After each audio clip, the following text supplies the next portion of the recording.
সালামু আলাইকুম। হ্যালো বন্ধুরা, আমি মাহাদি হাসান। আজকে আমি চলে এসেছি রাজশাহী পদ্মার পাড়ে।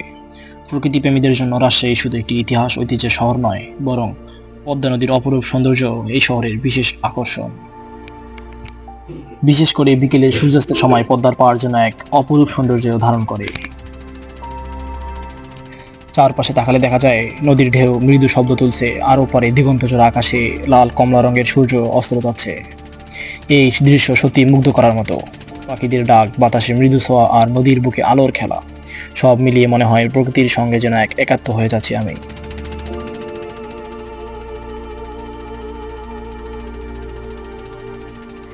ধীরে ধীরে সূর্য ডুবে যাচ্ছে। পদ্মার পানির উপর তার প্রতিফলন যেন রূপার থালায় সোনার আলোয় ঝলমল করছে। এই মুহূর্তে মনে হয় দিনের শেষে প্রকৃতি আমাদের উপহার দেয় এক অনন্য দৃশ্য। জীবন যত ব্যস্ততাই হোক না কেন, সূর্যাস্তের মতো সৌন্দর্য মানুষকে থেমে গিয়ে ভাবতে শেখায়। প্রকৃতির এই সৌন্দর্য শুধু চোখে নয়, মনকেও স্পর্শ করে যায়।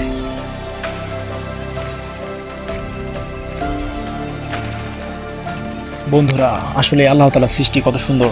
কোরআনে আল্লাহ তাআলা বলেছেন, তুমি কি দেখো না আল্লাহ আসমান ও জমিন সৃষ্টি করেছেন সত্য ও হিকমতের সাথে। আজকে যখন আমি পদ্মার পাড়ে দাঁড়িয়ে আছি, মনে হচ্ছে প্রতিটি ঢেউ, প্রতিটি বাতাসের ঝাপটা আর প্রতিটি সূর্যের রং আমাদের মনে করিয়ে দিচ্ছে সবই আল্লাহর নিদর্শন।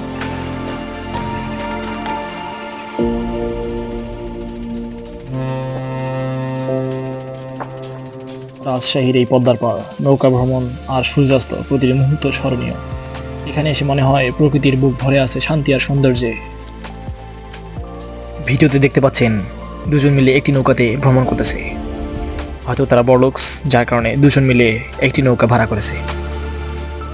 যদি আপনারা বড়লোকস হয়ে থাকেন, তাহলে অবশ্যই দুজন মিলে একটি নৌকাতে ভ্রমণ করবেন। বন্ধুরা, জীবন ছোট, সময় চলে যায় খুব দ্রুত। তাই চেষ্টা করুন আল্লাহর সৃষ্টি প্রকৃতিকে ভালোবেসে উপভোগ করতে। যখন প্রকৃতিকে ভালোবাসা যায়, তখন মন থেকে কৃতজ্ঞতা জন্ম নেয়, আর কৃতজ্ঞ মানুষই সবচেয়ে সুখী মানুষ। আশা করি আমার এই যাত্রা আপনাদের ভালো লেগেছে। ভিডিওটি যদি ভালো লাগে, অবশ্যই লাইক, কমেন্ট, শেয়ার করবেন। অবশ্যই সুযোগ পেলে রাজশাহী পদ্মার পাড় আসবেন এবং প্রকৃতির এই সৌন্দর্য উপভোগ করবেন।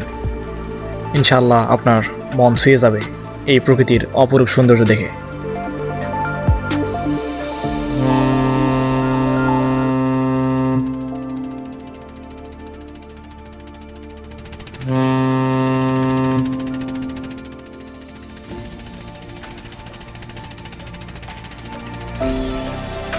তো সবাইকে অসংখ্য ধন্যবাদ।